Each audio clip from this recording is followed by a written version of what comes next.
सुप्रभात। इस सुबह की प्रार्थना शुरू करने से पहले मैं आपसे एक बहुत ही महत्वपूर्ण प्रश्न पूछना चाहता हूं।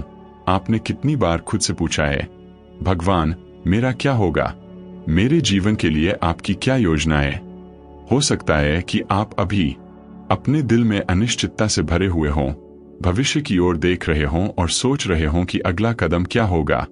कभी कभी जीवन एक बड़ी पहेली की तरह लगता है, जहां टुकड़े बस एक साथ फिट नहीं होते हैं। और यही वह जगह है जहां भगवान आप में काम करना चाहते हैं। भरोसा। ईश्वर की योजना पर भरोसा करना हमारे लिए स्वाभाविक नहीं है। हमारा मन हर चीज पर नियंत्रण रखना चाहता है। हम विवरण, क्यों, कब और कैसे को समझना चाहते हैं।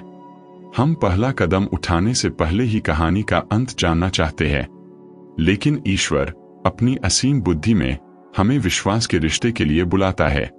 एक ऐसा रिश्ता जहां वह हमें दिन प्रतिदिन मार्गदर्शन करता है, बिना एक बार में सब कुछ बताए। शायद आप ऐसे समय से गुजर रहे हैं जब दरवाजे बंद लगते हैं, आप प्रार्थना करते हैं, इंतजार करते हैं और भगवान की खामोशी आपको बहरा कर देती है। या शायद आप बदलाव के दौर से गुजर रहे हैं, जहां जो कुछ भी पहले निश्चित था वह अब अनिश्चित लगता है। आपके आसपास के लोग आपके संघर्ष को नहीं समझते, आपके अपने विचार भ्रमित लगते हैं। आप हर जगह जवाब खोजने की कोशिश करते हैं, लेकिन भगवान आपसे सिर्फ एक ही चीज मांगते हैं, भरोसा। जब सब कुछ ठीक चल रहा हो, जब उत्तर जल्दी मिल जाए, जब योजनाएं हमारी कल्पना के अनुसार पूरी हों, तब भरोसा करना आसान होता है। लेकिन जब सब कुछ अंधकार में हो, जब कल बादल छाए हुए लग रहे हों, तब भरोसा करना विश्वास का सच्चा अभ्यास है। और यह ठीक ऐसे ही क्षण है जब ईश्वर के साथ हमारी आत्मीयता मजबूत होती है, क्योंकि संदेह में ही हम उनकी आवाज को अधिक ध्यान से सुनना सीखते हैं। दर्द में ही हमारा दिल उनकी उपस्थिति के प्रति अधिक संवेदनशील हो जाता है। क्या आप हार मानने की भावना को जानते हैं? यह सोचना कि ईश्वर ने आपको भूल दिया है, यह कल्पना करना कि शायद ईश्वर की योजना में आप शामिल नहीं हैं, यह आपकी सोच से कहीं ज्यादा आम है। बाइबल में महान पुरुषों और महिलाओं ने भी ऐसे ही क्षणों से गुजरा है। उदाहरण के लिए, अब्राहम ने एक ऐसे वादे के लिए सालों तक इंतजार किया जो असंभव लग रहा था। यूसुफ को धोखा दिया गया, गुलामी में बेच दिया गया और अन्यायपूर्ण तरीके से कैद कर लिया गया, इससे पहले कि वह ईश्वर का उद्देश्य पूरा होता देख सके। यहां तक कि गेतसेमने में यीशु ने भी एक पल के लिए बहुत ज्यादा पीड़ा का अनुभव किया, जब उन्होंने पिता से कहा कि अगर संभव हो तो वह प्याला उनसे दूर कर दे। लेकिन इन सभी मामलों में जो प्रबल हुआ वह था भरोसा। भगवान कभी असफल नहीं होते, वे कभी भूलते नहीं, वे कभी गलत रास्ता नहीं अपनाते। और जब आपको ऐसा लगे कि आप चक्कर लगा रहे हैं, तब भी भगवान आपके साथ है, आपकी कल्पना से भी बड़ी कहानी लिख रहे हैं। आज जो उलझन भरा लगता है, कल वह सही अर्थ में आएगा। आज जो दुख देता है, वह कल गवाही बन जाएगा। आज जो अंतहीन मौन लगता है, वह कल कृतज्ञता की प्रशंसा बन जाएगा। इसलिए आज सुबह मैं आपको सच्चा समर्पण करने के लिए आमंत्रित करना चाहता हूं। अपनी आंखें बंद करें, गहरी सांस लें और ईमानदारी से प्रभु से कहें, पिता, मैं अपने जीवन में जो कुछ भी हो रहा है उसे समझ नहीं पा रहा हूं, लेकिन मैं आपकी योजना पर भरोसा करना चुनता हूं। मैं यह विश्वास करना चुनता हूं कि आपके तरीके मेरे तरीकों से बेहतर है। भले ही मुझे अगला कदम नजर न आए, लेकिन मुझे भरोसा है कि आपने पहले से ही रास्ता तैयार कर रखा है। और अगर यह प्रार्थना आपके दिल से बात कर रही है, तो मैं आपसे बहुत प्यार से कहता हूं, वीडियो पर अपनी पसंद छोड़े। इससे यह संदेश उन लोगों तक पहुंचने में मदद करेगा जिन्हें आशा के इस शब्द को सुनने की जरूरत है। टिप्पणियों में लिखें, प्रभु, मुझे आपकी योजना पर भरोसा है। आइए हम एक साथ प्रार्थना और विश्वास की एक बड़ी श्रृंखला बनाएं। और अगर आपने अभी तक चैनल को सब्सक्राइब नहीं किया है, तो अभी सब्सक्राइब करने का अवसर ले और घंटी को सक्रिय करें ताकि आप अगली प्रार्थनाओं को मिस न करें। जब हम ईश्वर की योजना पर भरोसा करने के बारे में सोचते हैं, तो हम तुरंत अपने हाथों में सभी उत्तर पाने की इच्छा के बारे में सोचते हैं। कौन कभी स्पष्ट रहस्योद्घाटन की कामना नहीं करता है, जैसे स्वर्ग से एक श्रव्य आवाज हमें बताती है कि हमें क्या करना है। लेकिन वास्तविकता यह है कि अधिकांश समय ईश्वर चुपचाप विवेकपूर्ण और धीरे धीरे काम करता है। वह हमें छोटी छोटी बातों के माध्यम से, रोजमर्रा की स्थितियों के माध्यम से, खुलने वाले और बंद होने वाले दरवाजों के माध्यम से भी भरोसा करना सिखाता है। इन दैनिक अनुभवों में ही परमेश्वर हमारे चरित्र को आकार देता है और हमें आने वाले समय के लिए तैयार करता है। शायद आज आप प्रतीक्षा के समय का सामना कर रहे हैं, और प्रतीक्षा करना, मेरे भाई और बहन, परमेश्वर के सबसे महान स्कूलों में से एक है। वह हमें धैर्य, दृढ़ता और सबसे बढ़कर निर्भरता सिखाता है। आपने खुद से कितनी बार पूछा है, भगवान इतना समय क्यों ले रहे हैं? क्या वह मुझे भूल गए हैं? लेकिन सच तो यह है कि भगवान कभी देर नहीं करते। उन्हें ठीक से पता है कि कब कार्य करना है। जब आप प्रतीक्षा करते हैं तो वह उन विवरणों पर काम करते हैं जिनकी आप कल्पना भी नहीं कर सकते। वह लोगों, स्थानों, अवसरों को तैयार कर रहे हैं। वह सब कुछ व्यवस्थित कर रहे हैं ताकि जब आशीर्वाद आए तो उसे परिपक्व हृदय मिले जो इसे प्राप्त करने के लिए तैयार हो। और क्या जानते हो, कई बार जो आज निराशा की तरह लगता है, वह भविष्य में एक बड़ी मुक्ति होगी। आपने कितनी बार भगवान को उन दरवाजों के लिए धन्यवाद दिया है जो नहीं खुले, उन रिश्तों के लिए जो कामयाब नहीं हुए, उन रास्तों के लिए जो आशाजनक लग रहे थे, लेकिन दया करके भगवान ने आपको उन पर चलने से रोक दिया। वह देखता है जो हम नहीं देखते। वह कल जानता है। वह हर उस विवरण को जानता है जो हमारी समझ से परे है। कभी कभी भगवान कुछ सपनों को टालने या यहाँ तक कि नकारने की अनुमति देते हैं क्योंकि उनके पास आपके लिए कुछ बेहतर है। लेकिन इसे देखने के लिए आपको भरोसा करने की जरूरत है।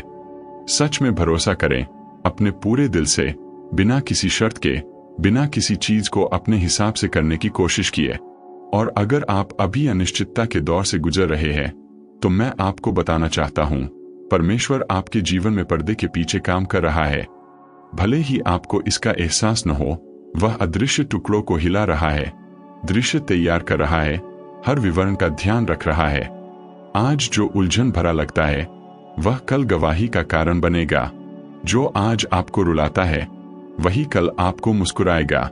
इसलिए आज सुबह मैं आपको एक बार फिर ईमानदारी से प्रार्थना करने के लिए आमंत्रित करता हूं। अपनी आंखें बंद करें, अपने हाथ को अपने दिल पर रखें और मेरे साथ कहें, प्रभु, मैं जानता हूं कि आपकी योजना परिपूर्ण है। भले ही मैं आपके तरीकों को न समझूं, मैं भरोसा करना चुनता हूं। जब चीजें मेरे नियंत्रण से बाहर होती है, तब भी मैं जानता हूं कि सब कुछ आपके हाथों में है। मुझे विश्वास के साथ प्रतीक्षा करना, प्रभु में विश्राम करना और यह विश्वास करना सिखाए कि सबसे अच्छा अभी आना बाकी है। और अगर यह संदेश आपके दिल को छू रहा है, अगर आपको लगता है कि परमेश्वर इन शब्दों के माध्यम से आपसे बात कर रहा है, तो मैं आपसे पूछता हूं, नीचे एक टिप्पणी छोड़े जिसमें यह वाक्यांश हो, परमेश्वर, मैं आप पर भरोसा करता हूं।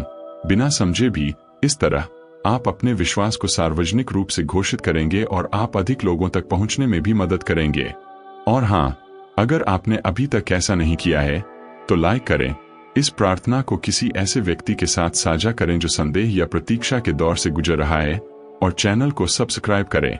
अगली प्रार्थनाएं प्राप्त करने के लिए घंटी को सक्रिय करें। आइए हम विश्वास की इस यात्रा पर एक साथ चलते रहें। अब मेरे भाई, मेरी बहन, मैं चाहता हूं कि आप एक पल के लिए रुके और उन सभी समयों के बारे में सोचें जब परमेश्वर ने अब तक आपका साथ दिया है। आपने कितनी परिस्थितियों का सामना किया है जब पीछे मुड़कर देखते हुए आप खुद से पूछते हैं, मैं इससे कैसे निकला? और इसका उत्तर सरल है, यह परमेश्वर की कृपा थी, यह उसकी देखभाल थी, यह उसकी परिपूर्ण योजना थी, तब भी जब आप इसे देख नहीं पाए थे। शायद आप इस समय चिंता से भरे दिल को लेकर चल रहे हैं, जल्दी जवाब चाहते हैं कि परमेश्वर आपको तुरंत पूरा रास्ता दिखा दे। लेकिन परमेश्वर एक प्रेमपूर्ण पिता है जो हमें कदम दर कदम भरोसा करना सिखाता है। अगर वह आपको एक ही बार में सब कुछ दिखा दे तो शायद डर आपको पंगु बना देगा या आप जल्दबाजी में निर्णय लेंगे।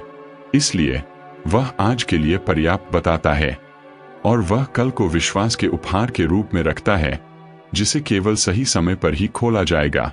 ईश्वर के साथ चलना इस तरह है, एक बार में एक कदम। उनकी योजना पर भरोसा करने का मतलब है यह समझना कि प्रक्रियाएं वादे का हिस्सा है। आंसू, चाहे वे कितने भी दर्दनाक क्यों न हों, आपके दिल में उनके द्वारा बोए गए सपनों को भी सींचते हैं कि आपको मिलने वाली हर नहीं वास्तव में ईश्वरीय सुरक्षा थी, कि हर प्रतीक्षा तैयारी का समय था और कि हर मौन आपके लिए ईश्वर की आवाज को और गहराई से सुनने का अवसर था। मैं चाहता हूं कि आप कल्पना करें कि ईश्वर आपको उस पिता समान नजर से देख रहा है, प्यार से भरा हुआ, और कह रहा है, बेटा, बेटी, मैं यहां हूं, मैं सबका ख्याल रख रहा हूं, डरो मत, बस मुझ पर भरोसा रखो। यह विश्वास का सार है। तब भी भरोसा करना जब परिदृश्य विपरीत लगे, तब भी विश्वास करना जब सब कुछ विपरीत की ओर इशारा करता हो, तब भी आगे बढ़ना जब तुम्हारे पैर थक गए हो। और क्या आप जानते हैं कि सबसे खूबसूरत क्या है? परमेश्वर उन लोगों को पुरस्कृत करता है जो उस पर भरोसा करते हैं। बाइबल इब्रानियों 11:6 में कहती है कि विश्वास के बिना परमेश्वर को प्रसन्न करना असंभव है। और जब आप बिना समझे भी भरोसा करना चुनते हैं, तो आप पिता के दिल को प्रसन्न कर रहे होते हैं।